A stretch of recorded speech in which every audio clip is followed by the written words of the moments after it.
నమస్తే అండి. నేను doctor Anil Kumar, consultant neurosurgeon, city neuro centre, Miyapur. మనము సయాటికా గురించి మాట్లాడదాము. నార్మల్లీ సయాటికా అంటే ఒక ఎలక్ట్రిక్ షాక్ లాగా వస్తది. కాళ్ళలోకొస్తది. నడుము నుంచి కాళ్ళలోకి షాక్స్ లాగా సెన్సేషన్ వస్తది. దాన్ని యూజువల్లీ సయాటికా అంటాము. దీనికి మనం ఏం చేస్తామంటే మొదట ఒక ఎంఆర్ఐ స్కాన్ తీసి చూస్తాము. ఏమి ప్రాబ్లమ్ ఉంది?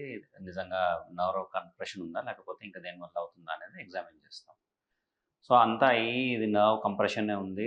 యూజువల్లీ ఈ నర్వ్ కంప్రెషన్స్ దేనివల్ల అవుతాయంటే, ప్రొలాప్స్డ్ ఇంటర్వర్టిబ్రల్ డిస్క్ అంటాం. సో, 2 ఎముకల మధ్యలో ఒక చిన్న గుజ్జులాగా ఉంటది. దాన్ని డిస్క్ అంటాము.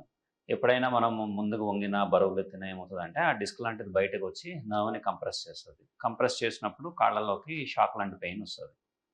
సో, వీటికి ఇనీషియల్‌గా ఏం చేస్తామంటే బెడ్ రెస్ట్ ఇచ్చి మందులతోని ట్రై చేస్తాము. ఎప్పుడైతే ఇది వర్క్ అంటే లైక్ పని చేయట్లేదు, ఇంకా పెయిన్ అట్లానే ఉంది అంటే ఇంకా ఆపరేషన్ సజెస్ట్ చేస్తాం. ఆపరేషన్‌లో 2, 3 రకాల ఆపరేషన్‌లున్నాయండి. ఇందులో ఓపెన్ సర్జరీ గానీ, లేదంటే మైక్రోస్కోపిక్ డిస్కెక్టమీ గానీ, ఎండోస్కోపిక్ డిస్కెక్టమీ గానీ చేయొచ్చు.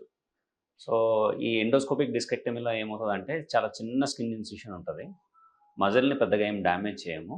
డైరెక్ట్‌గా ఎండోస్కోప్ పెట్టి లోపలికి వెళ్ళి చిన్న స్పేస్ క్రియేట్ జేసి, మనం ఆ డిస్క్ మెటీరియల్ ఏదైతే ఉందో దాన్ని తీసేస్తాము.